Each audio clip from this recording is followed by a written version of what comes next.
when something's happening to you or something just happened to you that's favorable, you feel this feeling of gratitude. So Yes. the emotional signature, its signature emotionally means something just happened to you or something is happening to you. So your body is so objective that it doesn't know the difference between an experience in your life that creates an emotion and an emotion that you can fabricate by thought alone. To the body, it's so objective, it's exactly the same.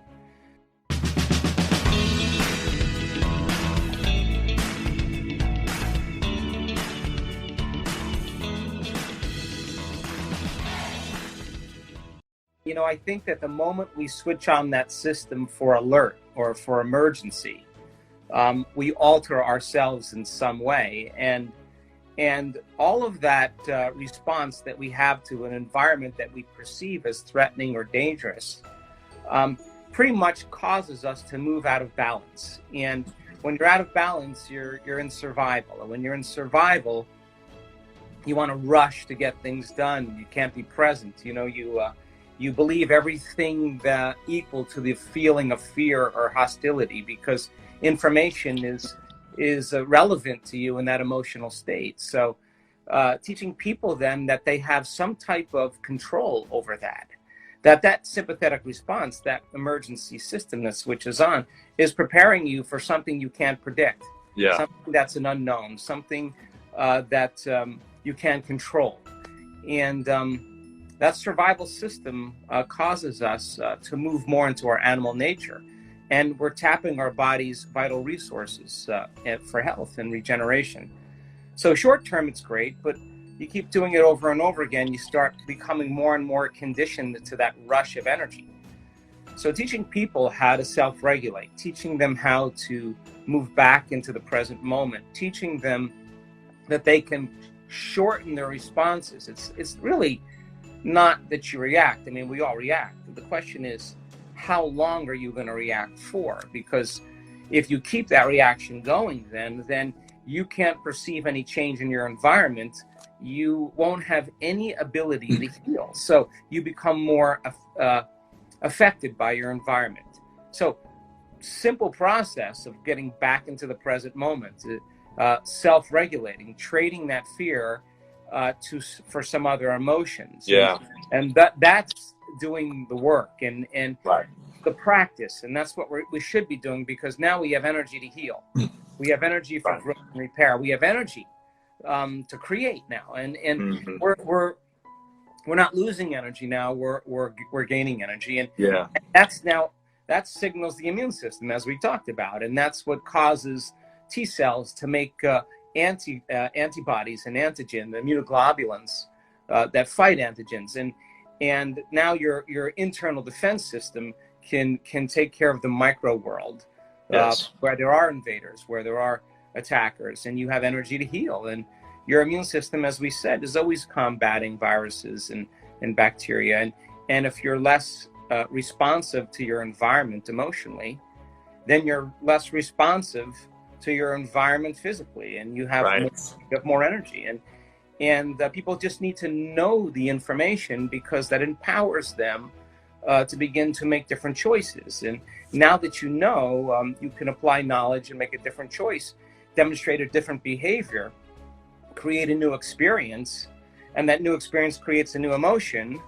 Wow, then all of a sudden now you start learning new things, and you start stepping away from your old self, and that's what you want people to do. Biology changes. I mean, I react when I see certain people in the world misunderstand this information, or have an interest in trying to attack it in some way, or take you down, or come after or you. misrepresent, or better yet, misrepresent it. I think I react to that. I mean, of course. I think a good day is, even if you do react, that you make your way back into your heart. If you finish there and you learn your lessons, I think it's a good day. So, I mean, I still get triggered, of course, but you know, I do my best every day to catch myself, and I'm less effective in that state. And I think I've learned through trial and error to self-regulate and get back. It always feels like a better day when I do. when I do react, though, part two of my answer was that I really want. I always take a moment and I step back. I have to disengage from whoever I'm talking to. I have to step away from whatever I'm doing, break my routine, and step away long enough to just remember that I'm disconnecting from the energy that I'm using to create a new future. And I'm back into a familiar energy that's connected to my past. And I've lost my ability to stay connected to it because a circumstance has altered my feelings and my thoughts. So I remember that. That's not a conversation you normally want to have with yourself when you think somebody's doing something to you, right?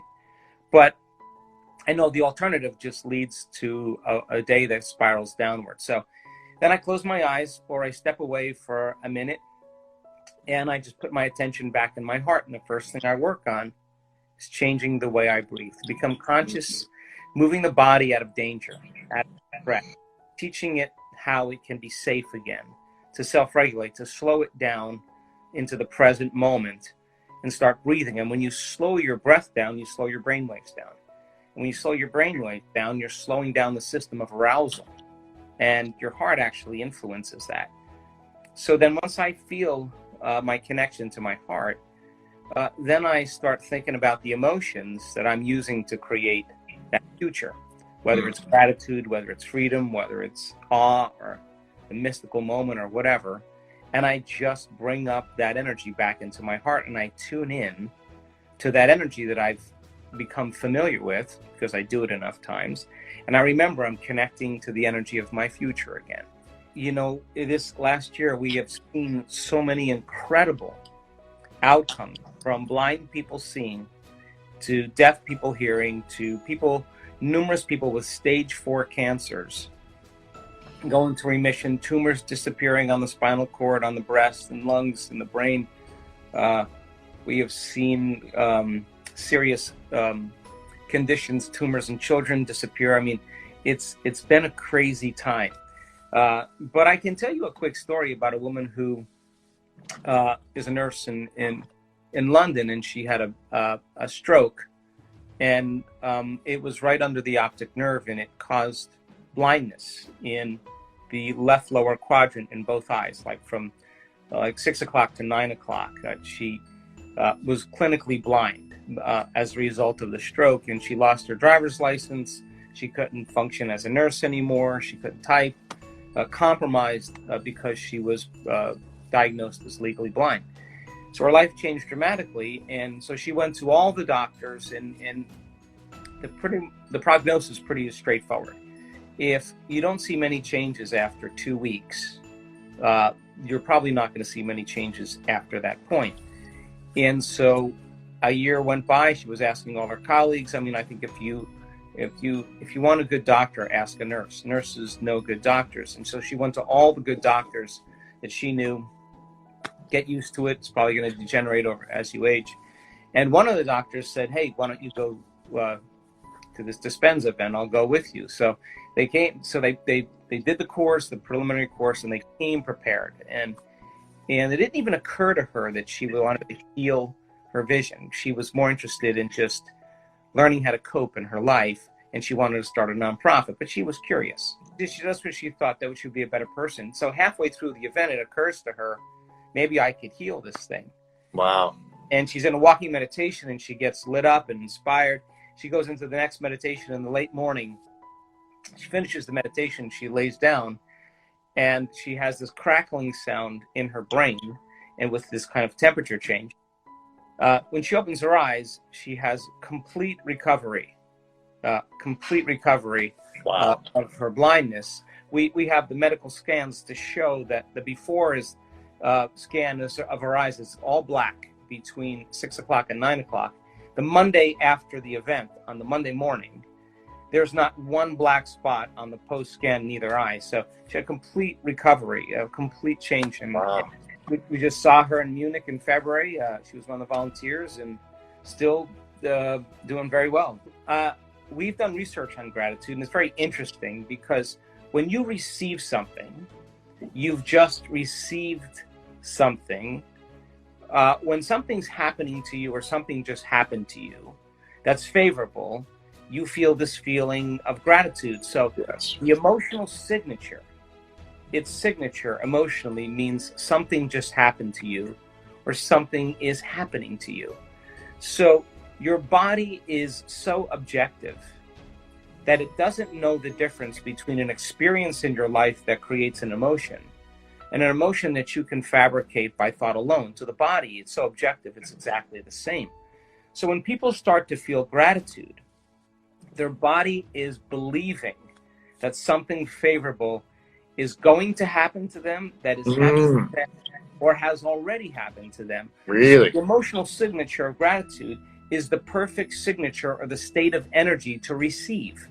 So when we begin to embrace our future and we feel gratitude for it, we will believe that future is more of a reality because it's equal to the emotion that we're experiencing. But we're feeling the emotion before the actual event occurs. So gratitude, in a sense, you could use it to elevate your energy.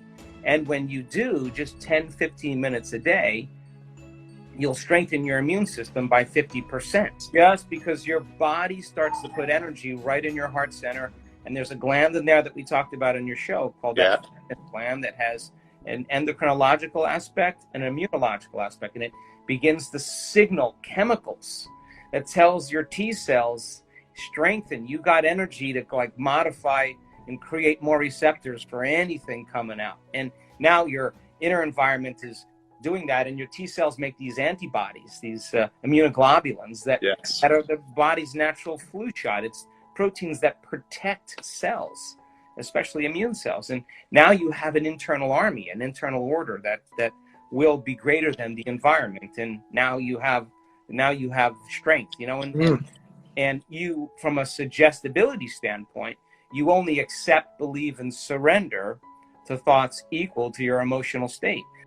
The attitude of gratitude is the most powerful, but yet most underrated attitudes of all. As Joe Dispenza explained, when you're in the attitude of gratitude, you are actually saying to life that the event you want already happened, and life has no other option but to confirm your state of being. It's what life does. So you need to be at the end of your goal in your mind, as the goal is already achieved and as you already are the person you want to be. Life will just confirm that.